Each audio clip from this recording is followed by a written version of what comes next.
Doctor ইউনূসের ব্যাপারে যেই বিষয়টা ওরা যেটা করছে আওয়ামী লীগের যেই দালালেরা এটা খুব খারাপ করছে, এটা বিষয়টা ঠিক হয়নি। ডক্টর ইউনূস সাবেককে নিয়ে নানা ধরনের ষড়যন্ত্রমূলক এবং বিক্ষোভ সমাবেশ করেছে।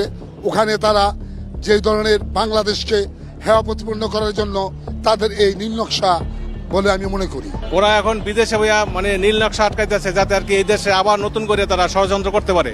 তবে এই দেশের মানুষ সচেতন, এদেশে আর কখনোই আওয়ামী লীগ সরকার এদেশে আসবে না, এদেশ মেনে নেবে না। প্রফেসর ইউনূস সাহেবকে যারা অরাজকতা করছে এবং বিশৃঙ্খলা সৃষ্টি করছে তাদেরকে আমরা বলতে চাই আমরা এই দেশ থেকে তাদেরকে উচ্ছেদ করব এবং ওখানে যারা আছেন তাদেরকে ভিসা এবং পাসপোর্ট বাতিল করার জন্য আমি বিনীতভাবে সরকারকে আবেদন করতেছি। আওয়ামী লীগ দুষ্কৃতিকারী ওখানে বিক্ষোভ করছে, নানা রকম বিরূপ মন্তব্য করেছে, এটা আমাদের দেশের ভাবমূর্তি ক্ষুণ্ণ হয়েছে। আমরা চাই এই দেশ থেকে যেমন ফেসিড দূর হয়েছে, ওই সব জায়গা থেকে তারা দেশে পালিয়ে এখনো ষড়যন্ত্র করছে দেশকে নিয়ে, ওদের দেশে এনে দ্রুত বিচার করা আমাদের দাবি। আমাদের দেশ খুব সুন্দর চলতেছে ডক্টর ইউনূসের আন্ডারে। তারা এই ঘটনা ঘটাইছে সবাই স্বৈরাচারী হাসিনা সরকারের দোসর।